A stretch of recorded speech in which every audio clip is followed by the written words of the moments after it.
कोळशेवाडी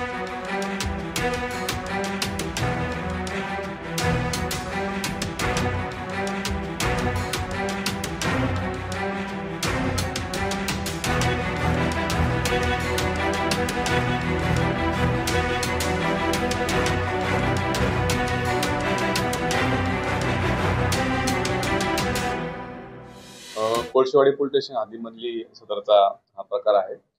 चिचपांडा रोडला त्या ठिकाणी एक जॉयस्टिक जंगल म्हणून एक गेमिंग झोन चालू असण्याबाबतची माहिती आमचे पोलीस स्टेशनचे सिनियर पी आणि त्यांचे क्राईम पी यांना मिळाली होती. त्या अनुषंगाने काल त्यांनी दुपारी त्या ठिकाणी जाऊन छापा मारला असता त्या गेमिंग झोनमध्ये आपल्याला काही आक्षेपार्ह गोष्टी त्या ठिकाणी आढळून आल्या आणि त्या ठिकाणी 8 अल्पवयीन मुलं मुली सुद्धा त्या गेमिंग झोनमध्ये तिथं मिळून आपल्याला आले.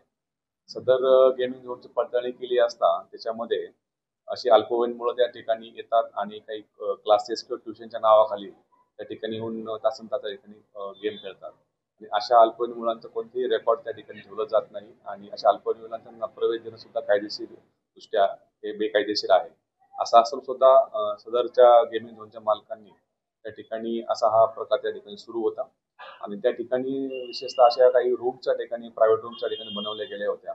अशा ठिकाणी कोणतीही व्हेंटिलेशनची व्यवस्था नाही, कोणत्याही त्या ठिकाणी सीसीटीव्ही लावलेले नाही आणि कोणतीही सुरक्षेच्या व्यवस्थेचे कोणतेही त्या ठिकाणी उपाययोजना देखील केलेल्या नसल्याचे आमच्या टीमच्या लक्षात आल्याने त्या सदर जॉयस्टिक जंगल या मालक आणि ते चालवणार यांच्या विरोधामध्ये BNS सेक्शन 125 3-5 त्याच्याबरोबर बॉम्बे पोलीस ऍक्ट 131 133 प्रमाणे त्या तिघांच्या वरती गुन्हा दाखल केलेला आहे. तिन्ही आरोपींना सदर गुन्ह्यामध्ये आम्ही अटक केलेली आहे आणि त्या गुन्ह्यामध्ये आपण अधिक तपास करत आहोत.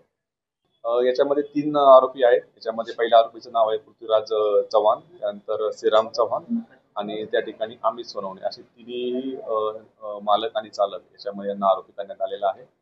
आणि या अनुषंगाने मी सर्वांना पालकांना विशेष असं आवाहन करू इच्छितो की काही आपले मुलं आहेत, काही शाळेला जातात किंवा कॉलेजला जातात आणि त्या ठिकाणी काही ट्युशनला जातात म्हणून सांगून त्या ठिकाणी अशा गेमिंग झोनमध्ये जाऊन तासनतास गेमिंग झोनमध्ये वेळ घालवतात आणि त्या ठिकाणी काही आक्षेपार्ह प्रकार सुरू असल्याबाबतचे माहिती आम्हाला प्राप्त झाली होती. तर पालकांनी पण अशा याच्यावरती पण लक्ष ठेवणं गरजेचं आहे आणि असे काही गेमिंग झोन आपल्या याच्यामध्ये असतील त्या ठिकाणी मुलं तास जात असतील त्याची माहिती सुद्धा आम्हाला देणं आवश्यक आहे जेणेकरून आम्ही त्याच्यावरती कारवाई करता येईल. आणि अशी गेमिंग झोन इतरही ठिकाणी असतील त्यावरती सुद्धा आपण कल्याण डोंबिवली परिसरामध्ये पूर्ण परिमंडळामध्ये अशीच ही कारवाई आता यापुढे सुरू राहणार आहे.